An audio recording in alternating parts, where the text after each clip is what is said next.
À travers sa création, la compagnie veut s'exprimer sur les nouveaux modes de communication et les nouvelles façons d'échanger, de converser, voire d'exister sur la toile.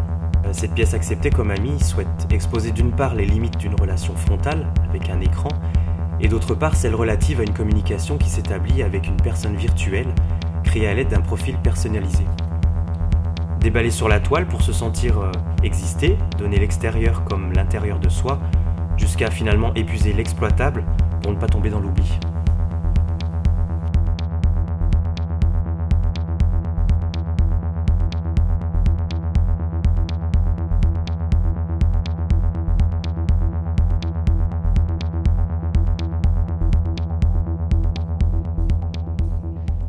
Alors au niveau scénographie, on est sur deux profils. On représente un petit peu deux plateformes ou deux plateaux blancs coupés en deux par une frontière noire qui vraiment, elle, symbolise la rupture de contact physique avec les personnes.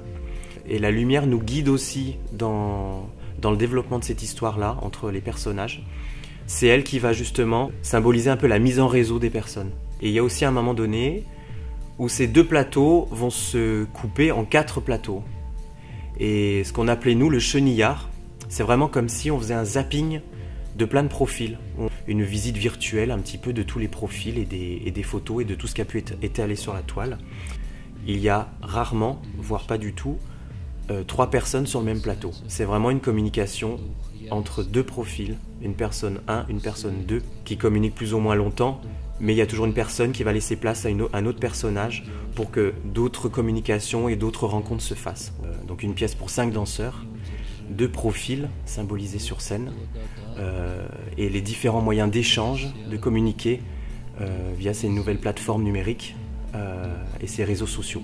Ça me faisait penser aussi à une étale de magasin où on expose, et justement donc ces deux mots, s'exposer, écran interposé, ont amené la réflexion pour que ça parle aux gens, pour que ce soit concret, d'où l'idée du tissu aussi dans la pièce qu'on développe. On vient prendre quelque chose à quelqu'un, lui extirper quelque chose de sa personnalité ou de son identité ou de son image.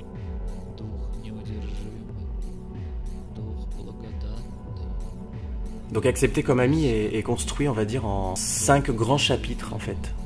Il y a une présentation des personnages qui se retrouvent devant la page d'inscription et surtout le questionnement, est-ce que je rentre dans ce réseau-là ou je reste en recul et je reste juste observateur. Ensuite, il y aura une deuxième étape où là, on va dire que ces personnages vont franchir le cap d'aller s'inscrire. Donc déjà, commencer à donner des informations pour rentrer dans ce réseau-là et commencer à pouvoir tisser des liens. Ensuite va venir une troisième étape où les différents personnages, une fois inscrits, vont commencer un petit peu à s'observer, voir un petit peu les centres d'intérêt des autres et inviter ou non l'autre personne à entrer en communication. Sur le contrôle des informations, sur des informations qui sont envoyées à l'étranger, sur des captures et des sauvegardes qui sont gardées à vie, sur des choses qui, même effacées, restent et dorment en stockage quelque part. Donc voilà, ça c'est des petites phrases de rappel comme ça, on va dire, du règlement Facebook qui sont diffusées pour appuyer un petit peu le propos de la pièce. Il y a quand même une progression dans la pièce. On va partir d'une inscription simple pour arriver jusqu'à justement une perte de contrôle de son identité et de sa personne.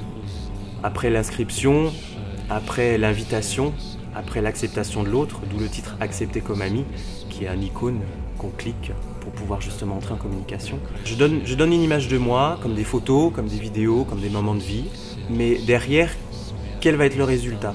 Qu'est-ce que la personne en face va en faire? Et donc sur la dernière phase, c'est un petit peu le partage des informations, que ce soit voulu ou non, la duplication, la perte du contrôle de cette image-là, et surtout la trace indélébile que ça provoque.